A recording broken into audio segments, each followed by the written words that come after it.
Hi, my name is Becky Palmer. I am a coach and an advocate for all things relationship, whether it's your relationship to your body, to yourself, to your dreams, or to your purpose, or to your relationships, which is super, super important. I own a business called Brilliance Health Coaching, and I just got back from an event today, and I keep hearing the same thing. And these words or this message is about creating the thing that you wish existed in the world. So in my business and in my coaching, what I really want to zone in on and focus on is what it is that I actually would myself have wished that I would have had access to back when I was in my darkest time. When all of my relationships, my relationship to my body, my relationship to my sense of self, my relationships to other people and to what I wanted to do in the world with my career and my business, all of that was under question. And I was questioning my own power, my own sense of self, my own self-worth, and all of that. I needed something. I needed something to grasp onto. So what I want to share with you today is the process of discovery of how I came to know what I know, so that you can learn a little bit of background about me and how I know what I know. It's been a 31 years of research and sweat and tears and self-discovery and making mistakes and having successes and being in good relationships, bad relationships, having a good relationship with my body, a bad relationship with my body, being in touch with my sexuality, being out of touch with it. So I've had a lot of experience and a lot of attention on this type of work, the philosophy and the secrets of how to play the game, how to make life fun, how to really connect in and enjoy this incarnation that I'm in right now. It's been a process. It hasn't always been easy. So my dream and my passion is to be able to share that and everything that I know with you. So if we back up to when I was a kid, I come from a pretty stable home, really smart dad, really caring mom, awesome sister. And I, from the get-go, had a fascination with the human body and how it worked. And my dad is an engineer, and he has a master's degree in biomechanical engineering, and he would explain to me kind of the engineer processes of how the heart pumps and, you know, how the different organ systems work in the body. And I remember just quizzing him and asking him questions. So I had this fascination with how these meat machines work and why we're here. And I also had a fascination with religion. Even from a young age, I was raised Catholic, but we were raised to think critically in our family as well. So you were allowed to question things, you were allowed to not believe in everything. But I remember this moment where I was sitting in front of a window and I was breathing on the window and making fog on the glass and being like, if I stop breathing, I'll stop existing. And it freaked me out. And I was probably little. I was probably like 6 or 7 years old. So I've always had this draw to figure these things out. Then fast forward a few years, I ended up in pharmacy school. So I knew that I wanted to do something related to healthcare and figuring out how the human body works and that healing modality. But I didn't want to actually touch people, is how I used to put it. I didn't want to poke people open or cut them open or cause what I perceived as harm in that way. It made me queasy. So pharmacy seemed to make sense. Going through pharmacy school, I loved the community, I loved university, I loved everything about it.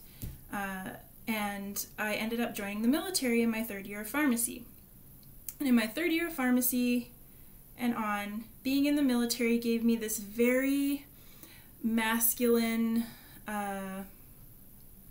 identity around leadership and discipline and there was also this religious component to the rituals in the military, like shining your boots and keeping your room clean and having inspection and all of that, that was very ritualistically religious. And so again, continuing on my developmental path, I had a few relationships along the way, some important ones.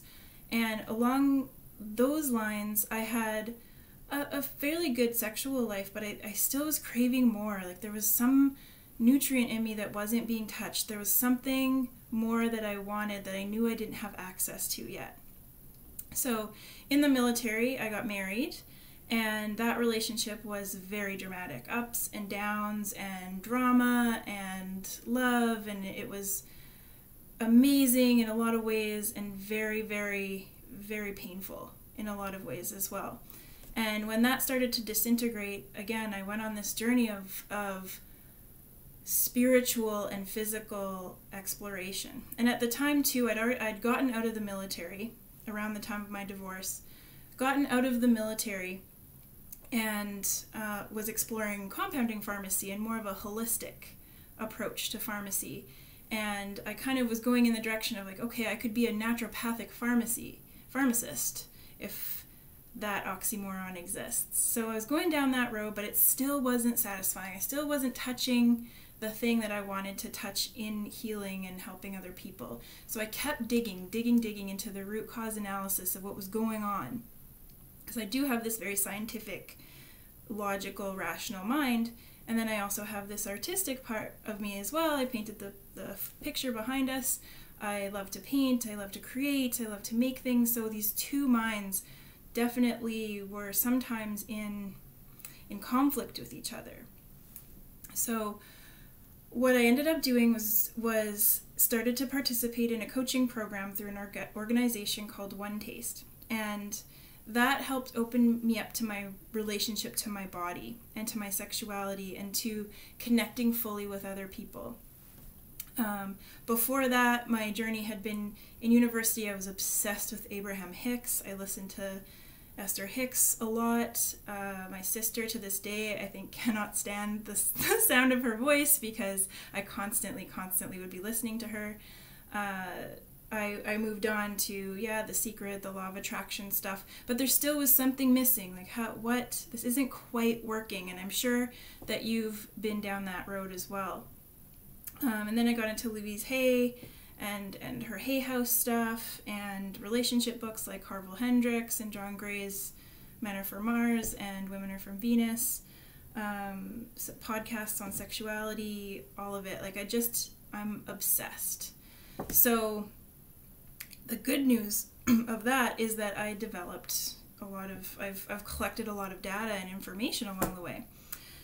So now I'm going through my coaching program and I'm having all these experiences with polyamory, experiences with open communities in San Francisco and New York and all these places, and getting a broader view of what's available out there.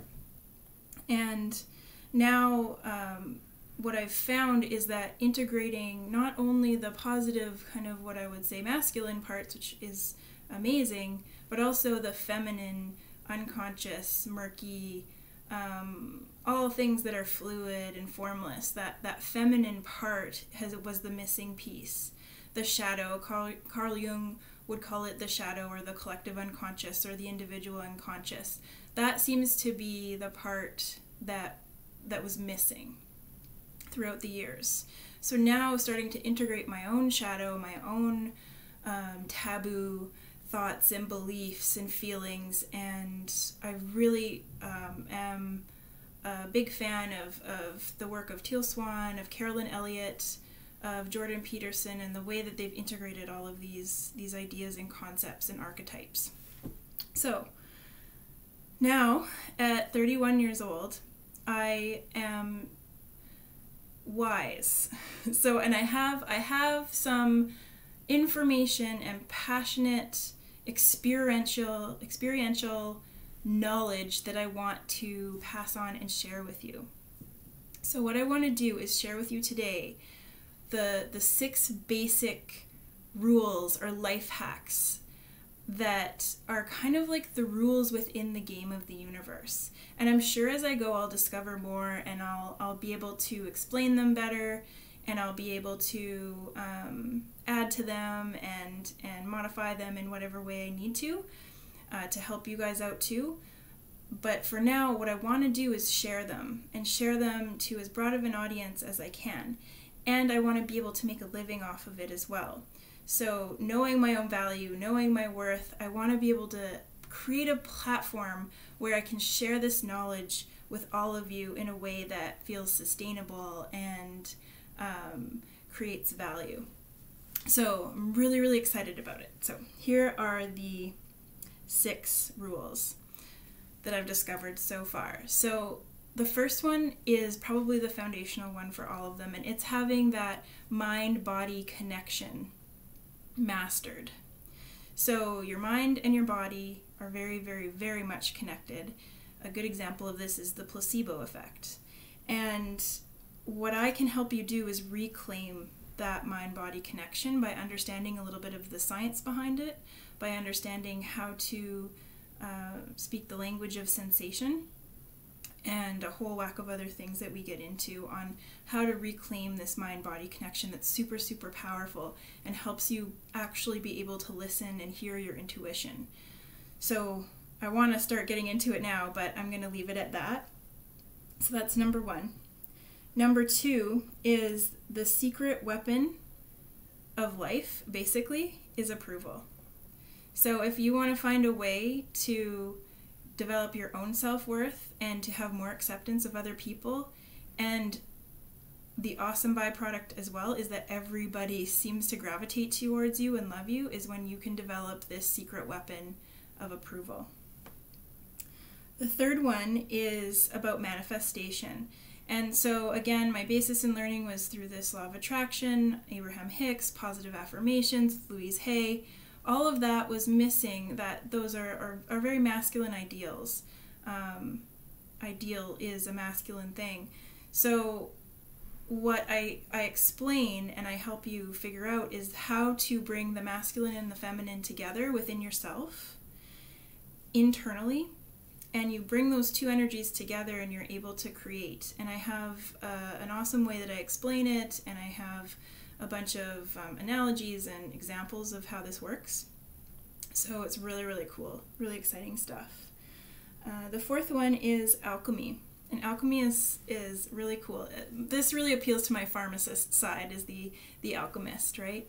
So this is taking shame and resentment and anger and those types of emotions, which are amazing. Again, we have approval for them. That's our secret weapon. And we transform them or transmute them into power and creativity and actual juice for your business. If you're an entrepreneur, or if just even working in any kind of system, you need to have that power behind you, and that's what alchemy does. And then the fifth one is flow. So this is a lot based on some of the One Taste stuff, and also Stephen Kotler and what he calls the flow state. And this is something that helps you get really present with reality. You know that feeling when you're either painting or you're skiing down a mountain or you're playing an instrument and you get into flow. So that's an actual healing state. The body just loves being in that state.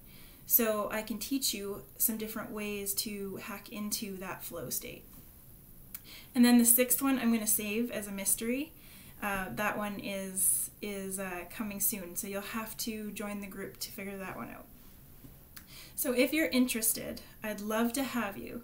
Again, I want to make this sustainable for me because it does take a lot of my time, a lot of my energy. I want to be able to pour attention onto you and to answer your questions and connect with you and coach you if you want to be coached with your permission. So I welcome you to join the group. Message me if you're interested, and I'll let you know how much it costs and what that entails. So if you're interested, definitely message me and we will get everything started, because this game is going to be fun. It's going to be the thing that shows you how to have more fun, how to have a hot body and a healthy body, how to bring flow and juice and prosperity into your business. And I know this from experience. It's not just fluff. It's actually been tried and tested in the real world through me and through a lot of my clients. So I am so excited to have you, and I will talk to you soon.